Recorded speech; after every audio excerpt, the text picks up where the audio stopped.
Salve galera, tudo bem? Eu sou o Rodrigo Medeiros, estou pintando na área aqui com a nossa revisão SPSEX. Você que está se preparando então para a prova desse concurso, a gente vem aqui agora com a revisão de geografia. Eu preparei aqui 10 questões para a gente revisar os assuntos mais cobrados. A gente vai fazer um apanhado desses assuntos e vamos relembrar o que a gente deve estar ligado em relação a cada um desses assuntos, tá? Então, se aconchegue, se prepare aí de onde você estiver assistindo essa aula e venha acompanhar comigo.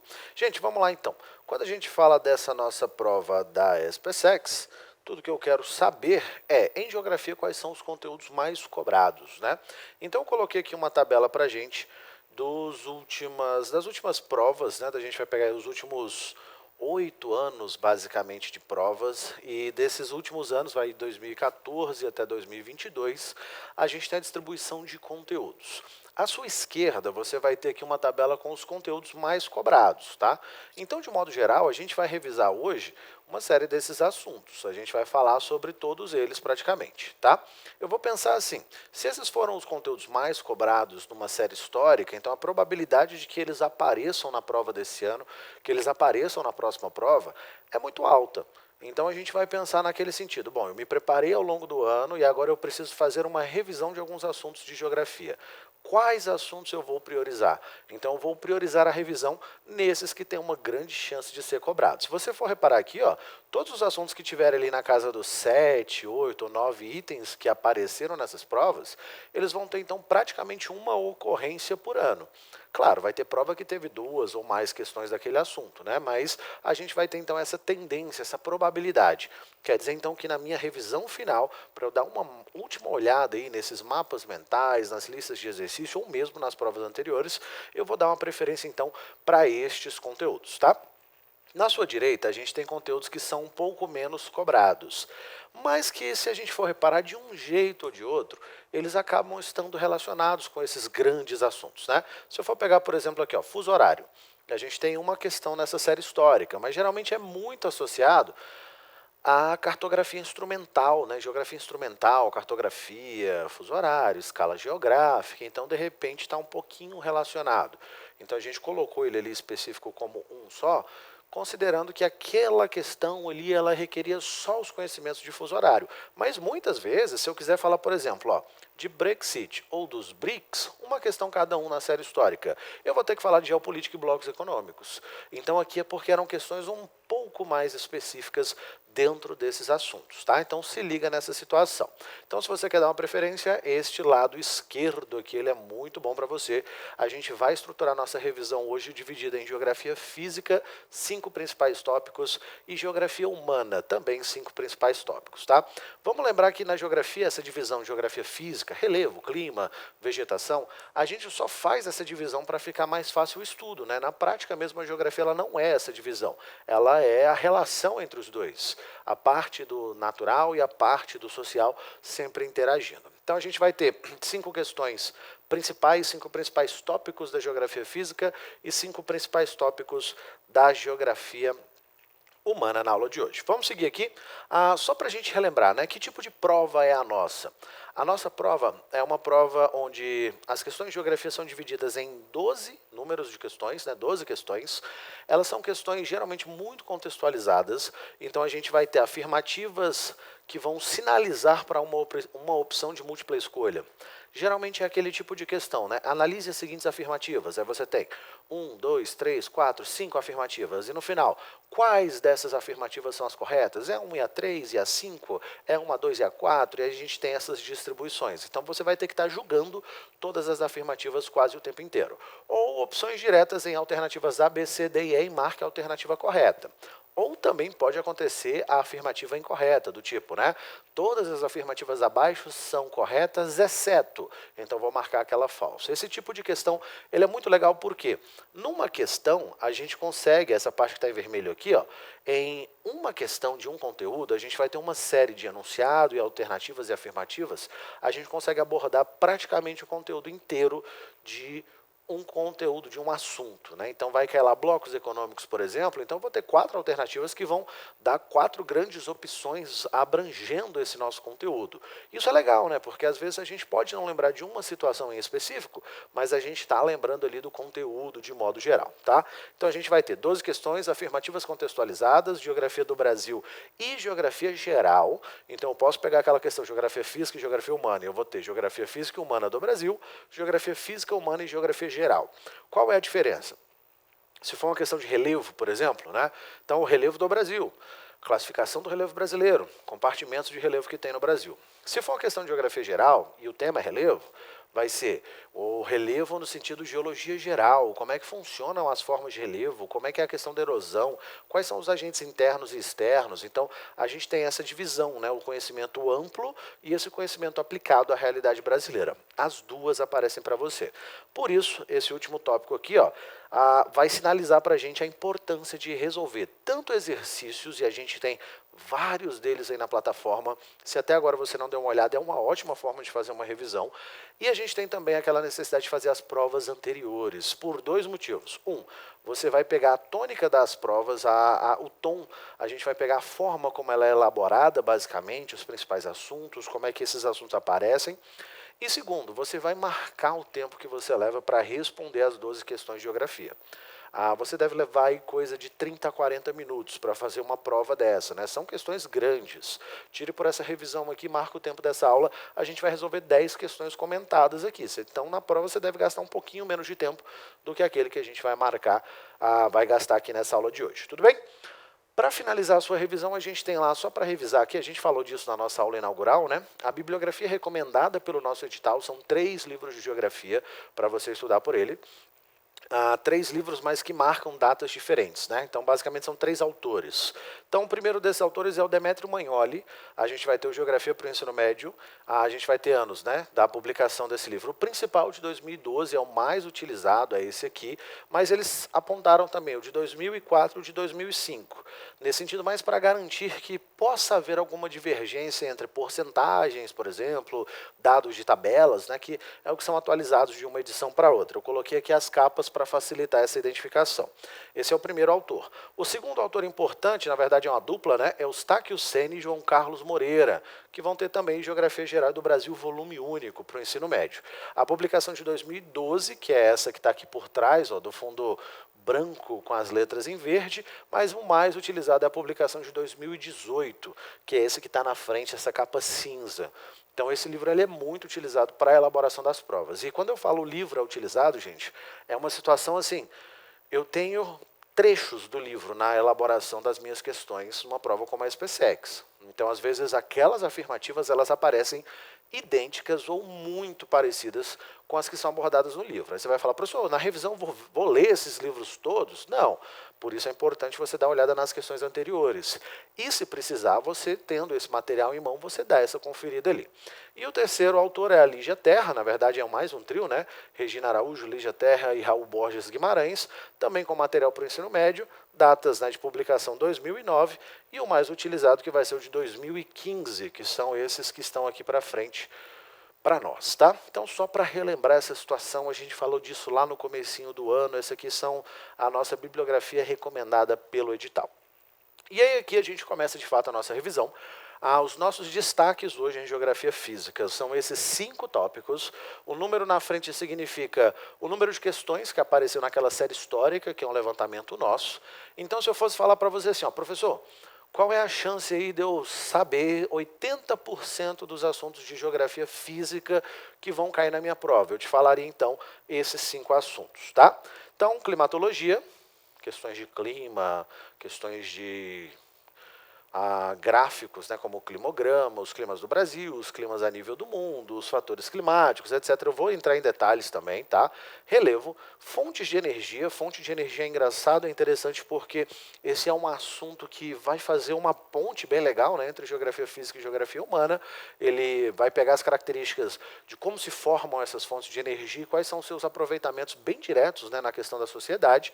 Os domínios morfoclimáticos ou domínios naturais, pode aparecer domínio morfoclimático climático quando falar do Brasil, mas pode aparecer domínio natural a nível tipos de vegetação pelo mundo e recursos hídricos, beleza? Então tínhamos lá cento e tantas questões, né?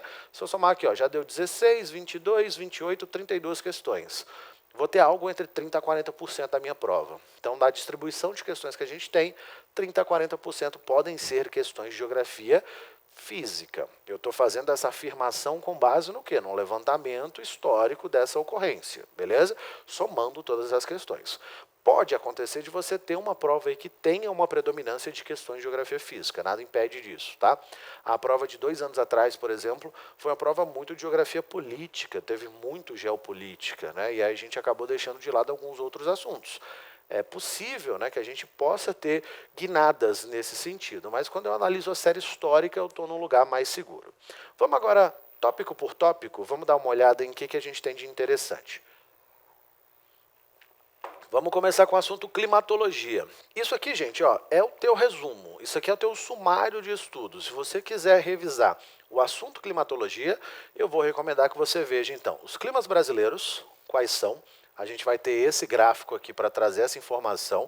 Lembrando que esse material vai estar disponível aí para você junto com a aula, então você pode baixar esse material. Os slides que eu estou usando aqui, você vai conferir as imagens com calma, tá? Junto com a aula ou depois.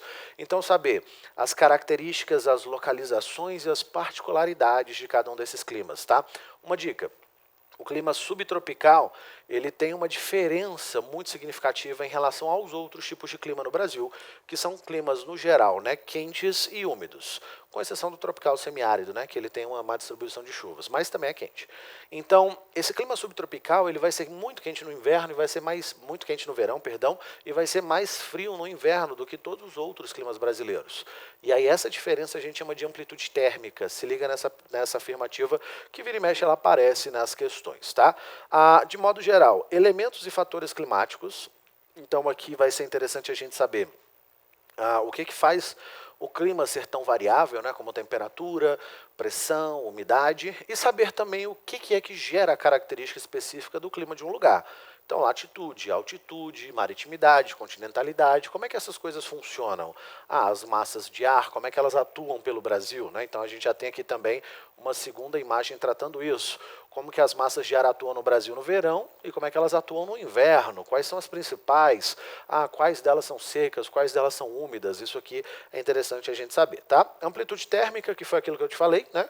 Amplitude térmica é a diferença entre a temperatura máxima e a temperatura mínima, é legal a gente saber isso, porque eu posso ter uma amplitude térmica diária, no dia qual foi essa diferença, eu posso ter uma amplitude térmica mensal, então peguei um mês, eu fiz todas essas amplitudes no geral, na temperatura média de cada dia, e aí eu estou fazendo essa diferença entre o dia mais quente e o dia mais frio, e eu posso fazer isso ao longo do ano, né, que aí eu já vou falar dentro das estações.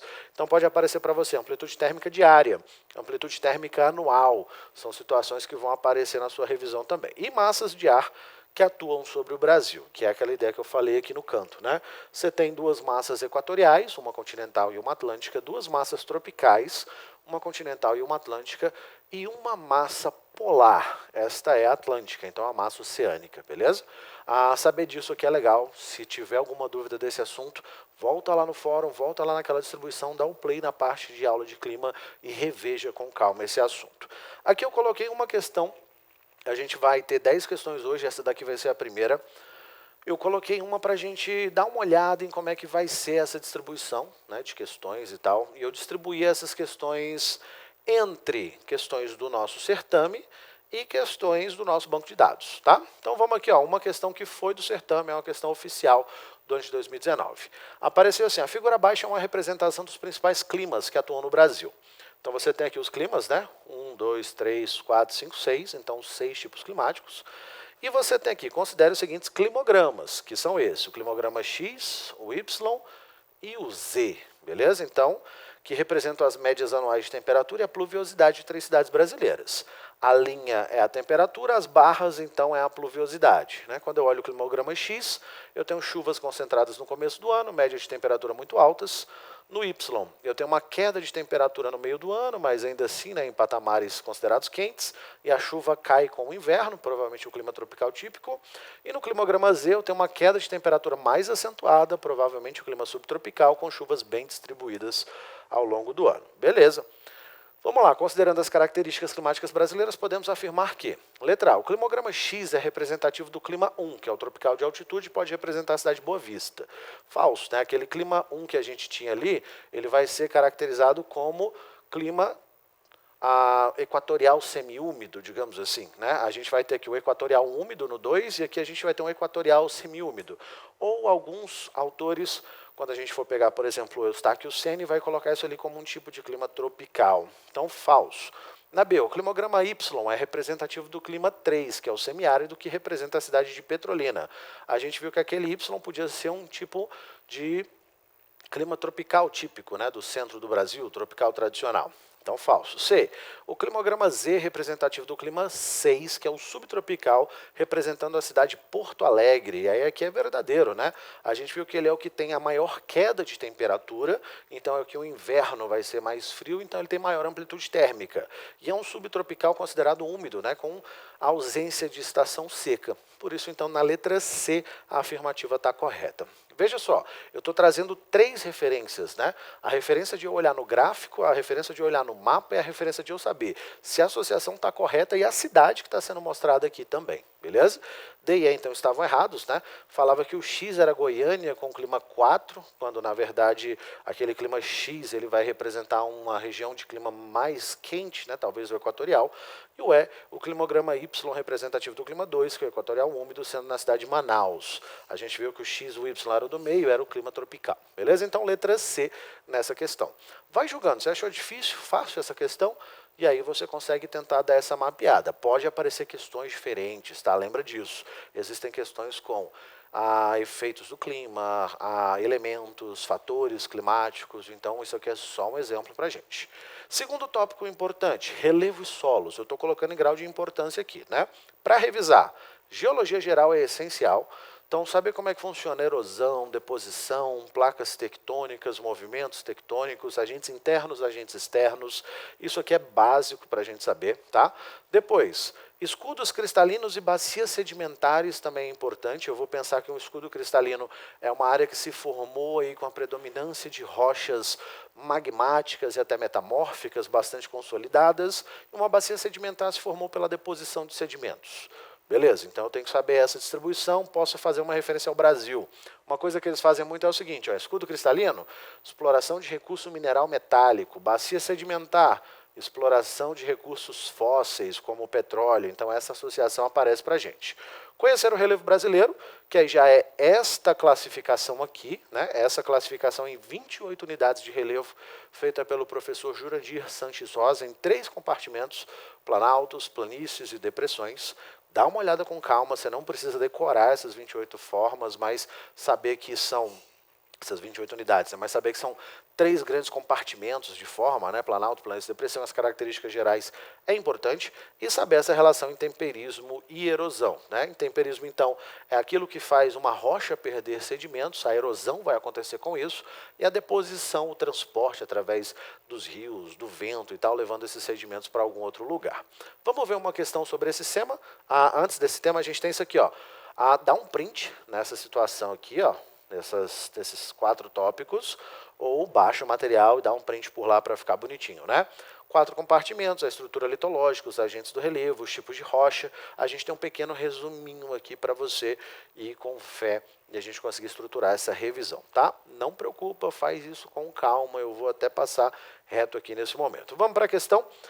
A respeito das características do relevo brasileiro, analise as afirmativas a seguir. 1.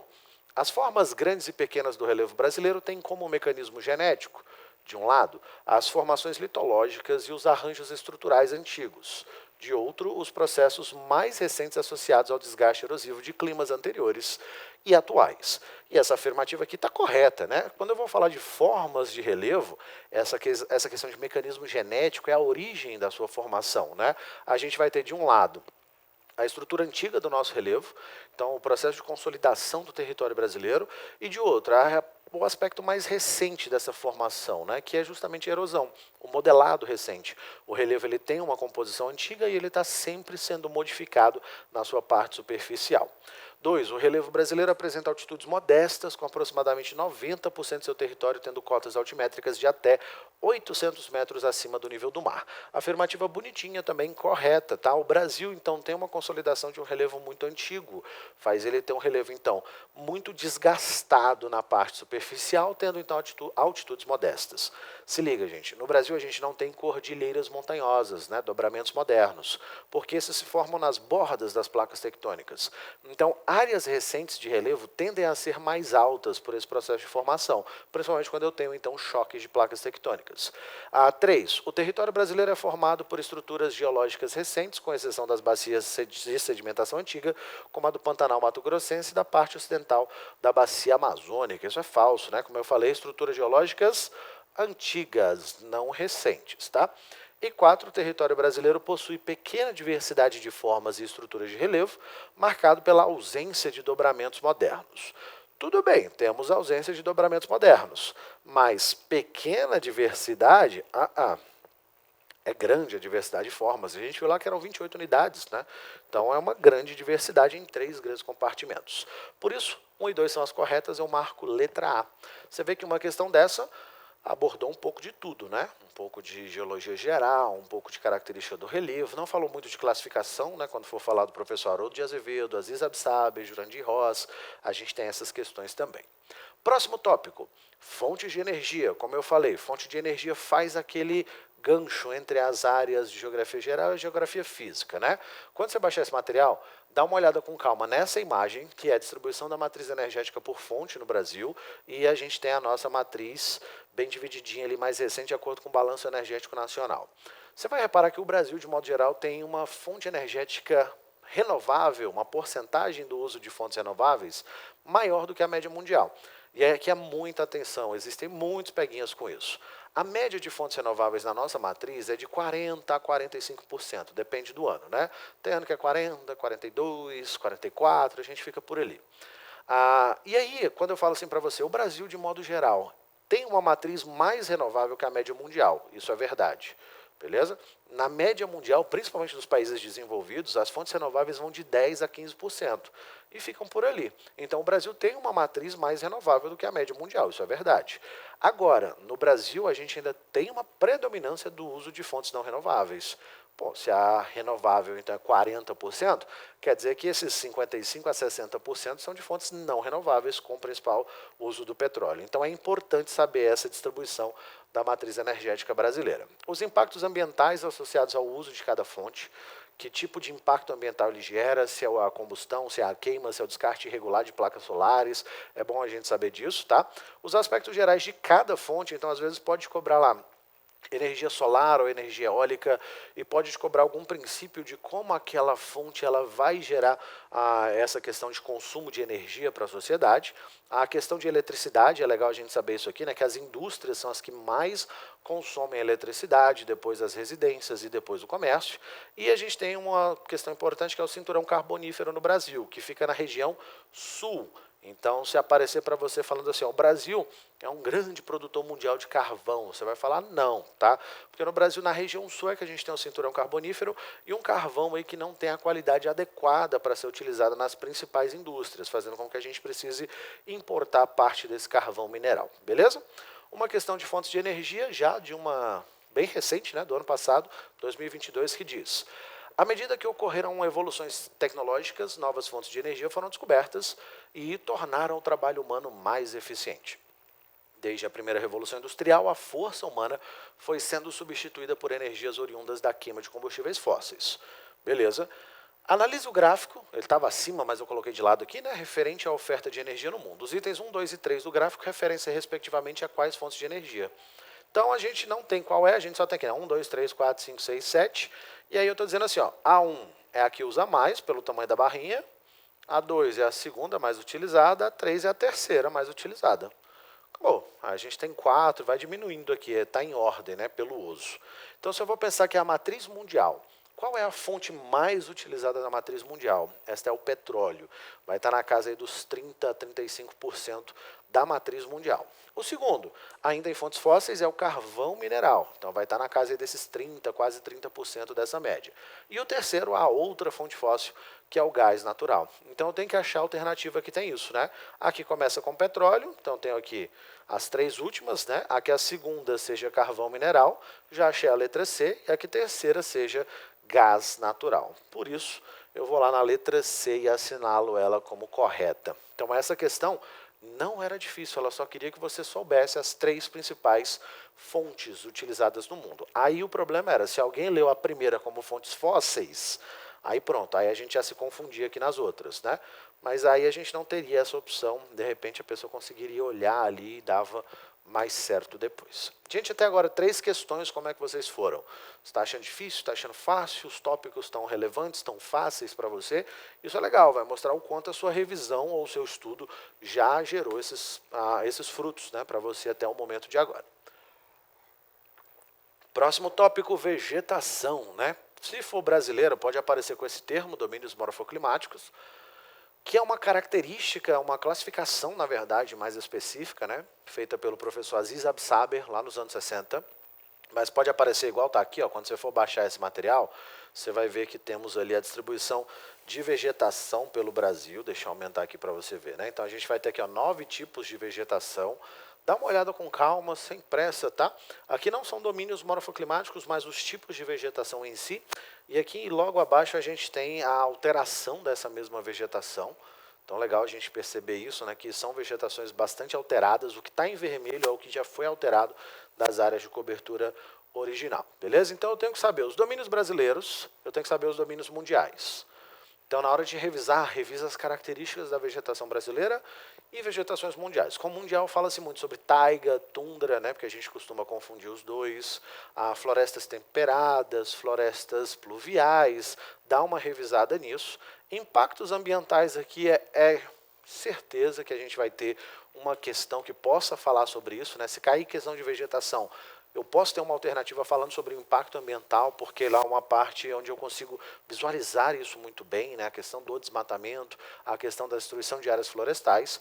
A ideia de utilização econômica, então, peraí, rolou desmatamento, quais foram as atividades que geraram esse desmatamento, qual é o histórico dessa situação, e destaque também para a Amazônia, quando a gente for falar de Amazônia, tanto nas características dela, como na questão do impacto ambiental, por ser uma faixa recente de avanço da fronteira agropecuária no Brasil e por ser aí uma área tão ampla, tão biodiversa, que a gente consegue falar, por exemplo, da subdivisão, né, mata de igapó, várzea, terra firme, então fica ligado nisso.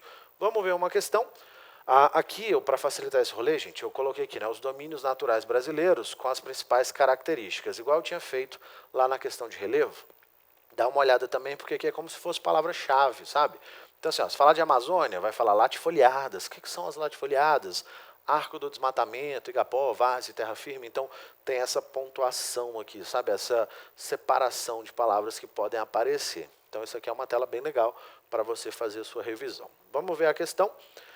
2020. A Amazônia é a maior floresta tropical do mundo, estende-se por mais de 8 milhões de quilômetros quadrados e por diversos países sul-americanos. Sobre esse bioma é correto afirmar que: 1. No Brasil, a floresta ocupa área de 9 estados: Acre, Amazonas, Amapá, Maranhão, Mato Grosso do Sul, Pará, Rondônia, Roraima e Tocantins. E isso é falso, né, gente? Por causa do Mato Grosso do Sul. Se fosse Mato Grosso, tudo bem. Agora, Mato Grosso do Sul, não. 2. A variação topográfica é responsável pela existência de 3 estratos de vegetação de mata: igapó, várzea e terra firme. Bom, beleza, é isso, né? A variação do fluxo ali dos rios gera uma área alagada constantemente, uma sazonalmente, uma que não é alagada. Verdade. 3. A exuberância da vida vegetal da Amazônia reflete a alta fertilidade dos solos, em geral de textura argilosa e com elevado teor de matéria orgânica. E essa afirmativa aqui está falsa, né? Por quê? Na Amazônia a gente vai ter um solo de modo geral pobre, né? E aí é aquela cobertura orgânica na parte superficial do solo é que gera o processo de retroalimentação dessa vegetação. Então a gente não tem alta fertilidade do solo na Amazônia. E 4, trata-se de uma floresta latifoliada perene higrófila, ou seja, folhas grandes, a folha não cai, adaptada a ambiente úmido, que abriga também enclaves de Campos de Cerrado e mesmo de Caatinga. Verdade, se você voltar naquela imagem que a gente acabou de falar, você vai ver que dentro da Amazônia você tem alguns bolsões de outros tipos de vegetação. Então, 2 e 4 são as corretas, letra D nessa questão. É uma questão do certame, bastante recente, 2020. Tudo bem? Vamos seguir agora ainda questões de recursos hídricos. Aqui é bem legal, porque a gente tem duas formas de abordar esse conteúdo. Uma delas é a situação hidroconflitiva, então a gente vai ver a água como recurso hídrico, a gente pode ter questões a nível geral, né? Áreas com rios conflituosos, como o Rio Ganges, o Rio Jordão, o próprio Rio Nilo, áreas que existem disputa pelo controle dos rios, a gente vai ver a questão do Dia Mundial da Água, a gente vai ver a distribuição de água de forma irregular pelo planeta, a pressão sobre os recursos hídricos, e a outra forma é a gente trabalhar as questões das bacias hidrográficas no Brasil, que é aquela imagem que está aqui em cima, né? 12 grandes bacias hidrográficas, características principais de cada uma delas, qual que tem mais usinas hidrelétricas instaladas, qual que tem o maior potencial de vazão, então a gente trabalhar essas características é importante, beleza? Então, tópicos, crise hídrica, as bacias brasileiras, localização, características e particularidades, e alguns conceitos de hidrografia, por exemplo, o que é uma bacia hidrográfica? O que é eu falar a montante do rio, a jusante do rio? O que é eu falar foz? O que é eu falar nascente? O que é eu falar estuário, foz em estuário ou foz em delta? Então, esses conteúdos, esses conceitos, eles são legais para a gente trabalhar como regime hidrológico, trabalhar como drenagem da bacia, drenagem exorreica, endorreica, são assuntos importantes para a gente rever, beleza? Uma questão sobre ela do ano passado que diz: com o clima de predominância úmida, o Brasil possui uma extensa e densa rede hidrográfica. Os rios são usados para fins diversos, como irrigação, lazer, consumo humano e transporte fluvial. Sobre a hidrografia no Brasil, pode-se afirmar que 1. Predominam os rios de planície, muitos dos quais escoam por áreas de elevado índice pluviométrico. A afirmativa aqui falsa, tá? Porque no Brasil predominam rios de planalto. Então, só isso que deixa falso, o restante fica correto. 2. Os rios perenes predominam no Brasil e os rios de regime intermitente encontram-se em locais de clima semiárido. Perfeito, né? Intermitente é o rio que seca durante o período de estiagem, não do período de seca. Então, eu não tenho água no leito, o leito fica exposto. 3. Os rios da região norte, como o Amazonas, o Madeira e o Tapajós, são de grande importância no transporte fluvial. Verdade, né? São rios navegáveis, os rios mais caudalosos, muito aproveitáveis aí para a questão da navegação. E 4, todos os rios brasileiros possuem regime simples pluvial. Isso é falso, tá? Todos exceto o Amazonas. Por quê? O rio Amazonas, ele ultrapassa o território brasileiro e nele a gente vai ter um regime misto, né? Parte das suas águas vem então do derretimento de neve da Cordilheira dos Andes, fora do Brasil, e parte das suas águas vem aí das chuvas, da questão pluvial. Então 2 e 3 são as corretas, a gente marca lá a letra E como alternativa que a gente estava buscando. E a gente chega ao fim dessa parte de geografia física. Gente, esses 50% aí, tudo bem? Foi tranquilo? Como é que foi para você? Fala aí para mim depois, se te pintar dúvida sobre isso aqui, lembra que temos lá o Fórum Tira Dúvidas, tá? Nesses últimos momentos, nessa última sequência de estudo, também é importante. Vamos lá para a geografia humana, então. A gente vai pontuar mais 5 tópicos, tá? Muitas questões aqui, né? 30, a gente vai ter aqui, ó, 28, 45, 49 questões, então 50% para 60% daquilo que a gente vinha falando vai ser um assunto focado nessa distribuição aqui. Então, geopolítica e blocos econômicos, demografia, cartografia e coordenadas, urbanização e industrialização. São esses os destaques, né? Então, se eu falar, gente, o que eu reviso? O que eu preciso revisar na prova? Revisa esses 5 tópicos aqui de geografia humana, mais os 5 tópicos de geografia física. Em questão geopolítica, né, destaques de geopolítica e blocos econômicos, o que a gente tem de importante aqui? Ó? Essa imagem mostra para a gente um mundo na regionalização atual que a gente tem, né, de países centrais e países periféricos, e essa daqui os principais blocos econômicos. Então, a primeira coisa que eu tenho que saber é antiga e nova ordem mundial. Como era a organização do mundo na Guerra Fria, era um mundo bipolar, com 2 grandes países influenciando o mundo. Como é que é o mundo depois da Guerra Fria? É uma ordem multipolar, com vários países, com o capitalismo sendo geral em todos os lugares, a gente tendo aí blocos econômicos se fortalecendo. Eu tenho que entender bem a diferença entre eles, tá? Blocos econômicos, etapas e formação de cada uma deles, né? tarifas preferenciais, áreas de livre comércio, união aduaneira, mercado comum, união monetária, união econômica. Então a gente tem essas diferenças e as características principais de cada um deles, né? Vamos lembrar, por exemplo, a gente confunde muito o BRICS como sendo um bloco econômico, quando na verdade é uma organização de cooperação. Há crises econômicas e conflitos. Por crises, a gente pode ter a crise de 2008, a crise lá com o 11 de setembro, as crises do petróleo, então podem ser pontuadas, né, mesmo a crise na guerra da Ucrânia, e conflitos armados. A guerra na Ucrânia é uma, conflitos armados como guerrilhas e revoluções espalhados pelos diversos continentes, são questões que a gente pode pontuar também. A melhor forma da gente revisar esse assunto aqui é a gente estar sempre atualizado, sabendo relacionar os assuntos. Por exemplo, se aparecer guerra da Ucrânia, eu posso entender que isso ali tem a ver com a OTAN, e a OTAN tem a ver com a Guerra Fria, então, de certo modo, isso foi um reflexo de uma situação não resolvida na Guerra Fria, né? Então, uma ponta solta da Guerra Fria atuando aí até 30 anos depois do seu fim. Beleza, olha uma questão dessa. A globalização estritamente econômica pode ser entendida como a aceleração da interdependência das economias de todos os povos, provocada por mudanças tecnológicas e pela redução das barreiras à circulação de mercadorias, capitais e pessoas. Esses movimentos que se complementam com o fluxo de informação constituem as chamadas redes, tanto materiais, como o transporte, quanto virtuais, como a internet. A respeito do tema, considere as afirmativas. 1. A integração de economias, culturas, línguas, produção e consumo, que se ampliou com a evolução dos meios de comunicação, transformou o mundo em uma aldeia global. E essa afirmativa é correta, tá? Aldeia global é o termo que a gente usa para fazer essa referência, né, de aproximação das distâncias na globalização, principalmente pela comunicação, né? Então a distância física entre os países ela ainda existe e ela é vencida pelo desenvolvimento da tecnologia de transportes. Agora, a questão da comunicação dá essa sensação de aproximação, né, dá essa sensação de proximidade. Esse termo, então, aldeia global, entra para isso. 2. Com a facilidade e a rapidez dos fluxos de capitais no mundo globalizado, os países que se tornaram menos dependentes uns dos outros, apesar da concorrência entre eles. E essa afirmativa é falsa, né? Os países passam a ser dependentes entre eles, mais dependentes, apesar de serem concorrentes. Por quê? Porque a gente vai ter situações onde os países precisam comprar produtos ou matérias-primas de outros países, mas também vender para eles. Então, essa diferença na cadeia de produção, a divisão internacional do trabalho, isso mostra uma dependência na produção entre os países. Então, só uma é verdadeira aqui. 3. A formação de blocos econômicos é uma regionalização dentro do espaço mundial, mas também uma forma de aumentar as relações em escala global, pois, ao participar de um bloco, um país tem acesso a vários mercados consumidores dentro e fora do bloco. Verdade, né? O bloco econômico, então, no capitalismo dos últimos 30 anos, o bloco se fortalece. Para quê? Para que eu tenha mais gente para comprar os meus produtos e eu tenha mais produtos para comprar de outras fontes produtoras, de outros países produtores.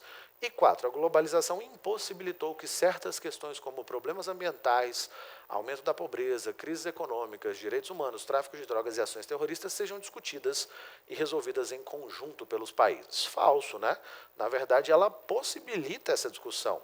Se a ideia é uma aldeia global, então os problemas também estarão, de certo modo, globalizados. Então, a discussão sobre eles deve acontecer. Atenção para esse tipo de afirmativa, que é quando ele coloca um elenco de coisas, né? Questões como, aí ele solta lá vários exemplos, 1, 2, 3, 4, 5 exemplos.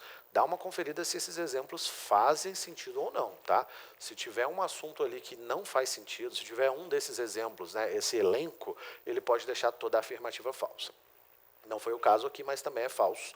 Por isso a gente vai lá e marca a alternativa letra B.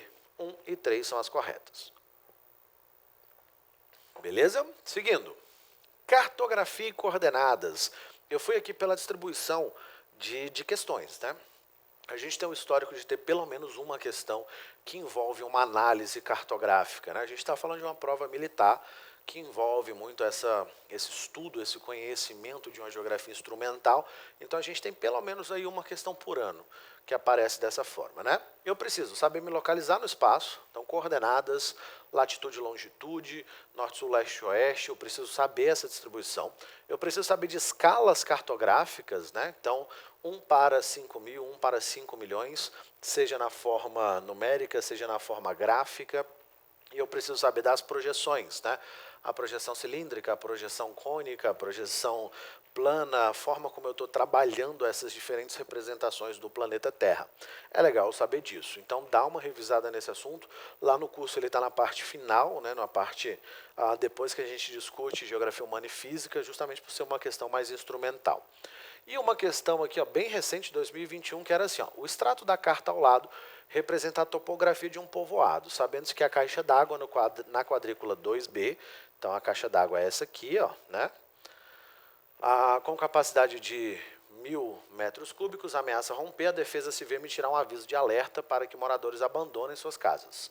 Com base na topografia do terreno, é possível inferir as áreas de maior risco, das quais os moradores deverão ser retirados. Assinale a alternativa que apresenta a quadrícula mais vulnerável caso role esse acidente.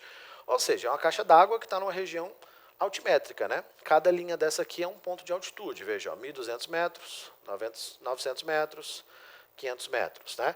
Então é como se eu estivesse vendo o morro, o formato do morro, né? Aqui está a parte mais alta do relevo, 500 metros então está a parte mais baixa. Se essa água romper, ela vai escoar, né, pelo sentido do escoamento superficial, vertente abaixo. Então quais vão ser as áreas de maior impacto? Vamos lá, na A, são as áreas do quadrante 1, aqui de cima, né? Então se a caixa d'água romper, essa água vai para o topo, para a área mais alta do nosso relevo? Negativo, não dá. Na B, se a água romper, ela vai para a área mais alta, que é essa ponte aqui, depois é que ela vai descer? Também não, negativo, né? Na prática, gente, o que vai acontecer? Deixa eu limpar aqui essas questões, né? Se ela se rompe aqui, a gente vai ter então a água escorrendo nesse sentido, né? E podendo se espalhar por aqui. Então a gente vai ter lá na alternativa D a possibilidade onde essas áreas aqui sejam mais afetadas. Tudo bem? Então seria eu saber dar uma olhada nesse mapa, nessa carta topográfica aqui, qual é a área mais alta, qual não é. Para eu saber isso, eu tenho que saber, ó, onde está esse 900? Toda essa linha, ela tem 900 metros de altura. Então eu tenho que saber que isso aqui é uma isolinha, né? Então toda essa área tem 900 metros. Nessa direção aqui eu estou aumentando a minha altitude, nessa direção eu estou diminuindo a minha altitude. Por isso, então, letra D. É uma análise mesmo, né? Eu precisei trabalhar isso, eu precisei identificar que essas áreas do quadrante B2, B3 e A3 são as mais vulneráveis no caso. Tudo bem? Seguindo demografia, questões de população é muito importante também, porque esse é um assunto extenso, ele é um assunto fácil, mas ele é muito extenso, ele tem muitas coisas, né? E essas muitas coisas são distribuídas em vários tópicos. Atenção então, ó. Crescimento vegetativo e indicadores socioeconômicos. Vão mostrar para a gente ritmos de crescimento diferentes, vão mostrar natalidade e mortalidade. Isso vai gerar para a gente o próximo conceito, que é a transição demográfica. Lembra? Momento de explosão demográfica, de estabilidade, de redução da população. Os padrões de reprodução da população vão mudando. A população passa de uma população mais rural para uma mais urbana ou até pós-industrial. Então, é legal saber como é que se comportam isso, as questões sanitárias, as inovações que vão afetar a mortalidade e natalidade e também os movimentos migratórios. Parece pouco, gente, mas cada um desses tópicos tem muitas informações, tá? Fica de olho nisso, a gente tem aqui embaixo os principais fluxos migratórios no Brasil, pirâmide etária brasileira, comparando 1970 com 2010, e a gente tem aqui densidade demográfica do Brasil, número de habitantes por quilômetro quadrado. Fica atento a esses tópicos também. Olha na questão. A respeito da demografia brasileira, bem como de suas etapas, é correto afirmar. Letra A. O Brasil ingressou no estágio inicial da transição demográfica no fim do século XIX, quando se iniciaram as políticas de saneamento público nas principais cidades. E essa afirmativa aqui já está correta, né? Ou seja, o Brasil começa ali a transição demográfica, vai começar a ter ali questões como saneamento básico, medicina preventiva, vacinas, que vai começar a afetar a taxa de mortalidade, essa vai gradualmente começando a diminuir, e depois ela vai ter um encontro com a taxa de fertilidade ou natalidade lá na frente em patamares baixos, né? Então esse é o começo da transição demográfica. O final, as duas taxas são baixas, né? No começo as duas são altas, o que vai mudar isso para a gente vai ser justamente essa reforma sanitária. Então, verdade, eu já sei que as outras aqui são... na verdade eu quero a exceto, né? Eu quero correto afirmar exceto, eu quero a falsa. Então já marquei aqui, vamos lá. Qual é o erro da C? Vou ler a B primeiro, né? No final do século XIX, o ingresso de imigrantes no Brasil acelerou o crescimento populacional, especialmente nas regiões sul e sudeste. Então a gente fala muito das colônias de imigrantes, né? O grande ciclo da imigração durou poucas décadas, mas teve consequências demográficas e sociais duradouras, nessa diversidade na sociedade brasileira. A C, olha o erro. Durante as 2 primeiras décadas do pós-guerra, então a gente vai estar falando aí, né, de 1950, 1960, as taxas de crescimento vegetativo no Brasil diminuíram, quando na verdade, 1950 e 60 o Brasil está no auge da sua explosão demográfica, a gente vai estabilizar isso a partir de 1970, né? Então é o momento que o Brasil teve um boom populacional, justamente porque a gente tinha taxa de natalidade alta e uma taxa de mortalidade vindo em queda, então o ritmo de crescimento da população brasileira foi bem acelerado. Letra D e letra E, então, as afirmativas estão corretas. Tudo bem? Vamos seguindo, então, penúltimo tema para você ficar de olho, urbanização. Eu coloquei aqui, então, o gráfico da urbanização brasileira. Veja que vai ser uma urbanização muito rápida, né? Eu tenho aqui décadas de 1940 até 2010, então um ritmo crescente, rápido de urbanização. E eu tenho aqui embaixo as regiões metropolitanas. Tópicos de destaque, né? Eu tenho que saber a urbanização brasileira mundial. A principal coisa aqui é a seguinte: países que se urbanizaram antes, na verdade essa urbanização está sempre ligada à industrialização, né? Então países que se industrializaram primeiro tiveram uma urbanização lenta e gradual e geraram uma rede urbana bem complexa, cheia de cidades médias e grandes bem interligadas. Já países como o Brasil, que se industrializaram de forma tardia, tiveram um crescimento urbano muito acelerado por causa do êxodo rural e geraram aí uma rede urbana onde eu tenho uma pá de cidades. No Brasil a gente tem 5.000 e tantos municípios, dos quais 12 são considerados como metrópoles, né? Então eu tenho áreas metropolitanas muito grandes influenciando cidades menores ao seu redor. Eu preciso saber dessas características, a ligação da industrialização com o êxodo rural, né?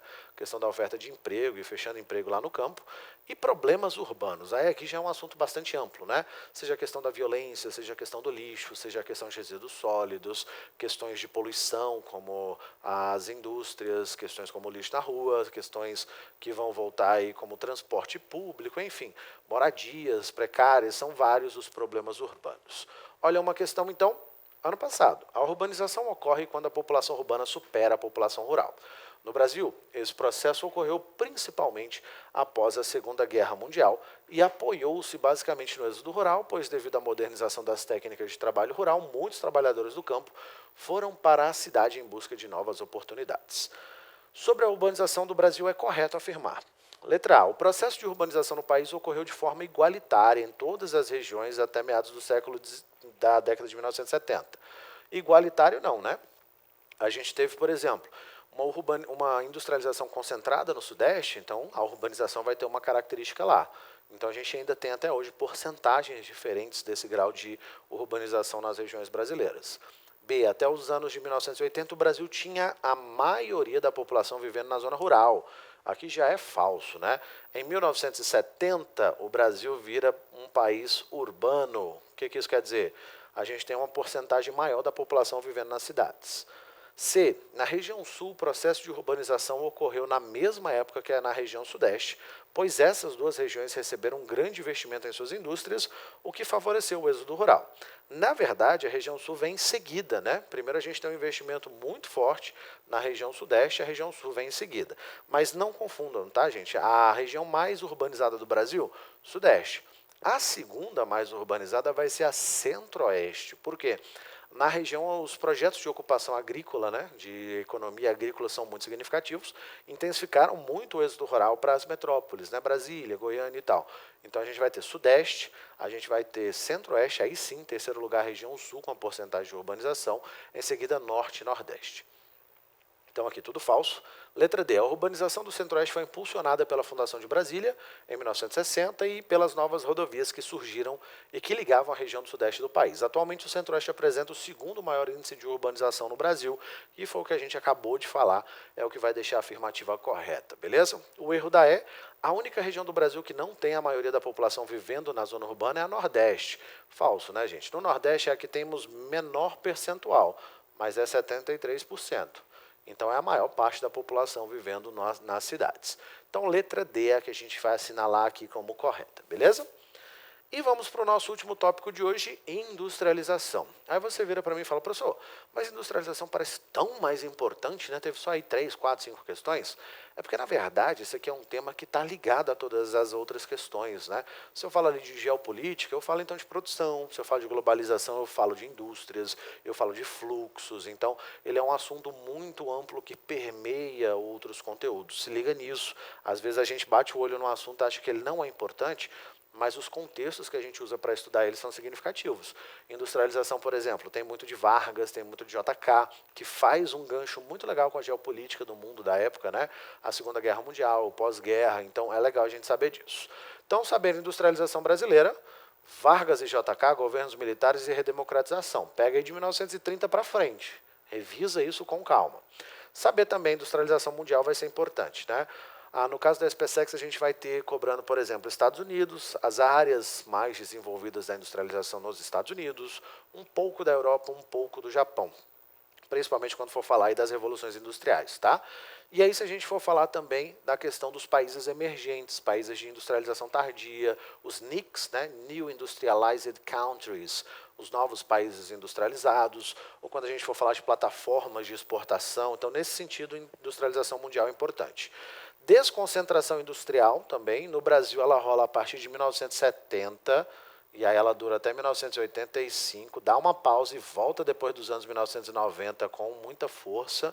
Então são as indústrias saindo aqui, pareceu 20, né? Mas isso aqui é 70. Elas saem então da região concentrada, que no caso do Brasil era a região sudeste, e vai buscar fatores produtivos em outros lugares.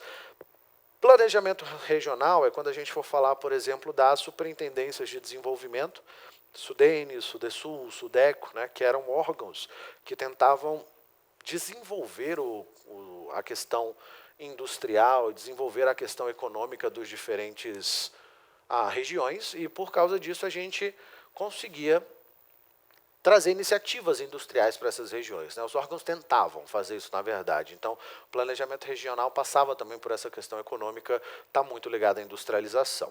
Vamos então para uma questão de 2020, que diz, a Coreia do Sul faz parte do grupo dos NICs, né? Sigla em inglês, que representa os países de industrialização recente. New Industrialized Countries, né? Novos países industrializados. Podemos destacar como fundamentais para o processo de industrialização desses países os seguintes fatores. Então, como é que os países recentemente industrializados se desenvolveram? O Brasil meio que encaixa nisso, né? Então, existência de abundantes recursos minerais metálicos e fósseis que garantiram o indispensável suprimento de energia e os insumos necessários à indústria de base. Isso é falso, né? Minerais metálicos, vá lá, no caso do Brasil, no caso da Coreia, não tanto, né, um país muito pequeno. Agora, a questão de consumo de fontes fósseis muito centralizada nos países mais desenvolvidos, nos países centrais, é o que deixa a afirmativa falsa. 2, maciços investimentos na educação e na melhoria da infraestrutura de transporte de energia. No caso da Coreia, isso aqui é uma verdade, né? O investimento em educação gerando, então, novas tecnologias. Então, no mundo onde você tem uma pá de patentes, né, sendo importantes para desenvolver mais tecnologia, isso é legal. 3, concessão de incentivos à exportação, tais como a redução de impostos e controle da política cambial, afirmativa verdadeira também, né? Incentiva a exportação de produtos, então, como um país de plataforma de exportação e reduzindo impostos, controlando o valor da própria moeda para se manter competitivo no mercado internacional, então é uma característica da Coreia. E 4, grandes estímulos ao consumo interno, via expansão do crédito subsidiado às famílias com o objetivo de expandir o mercado doméstico.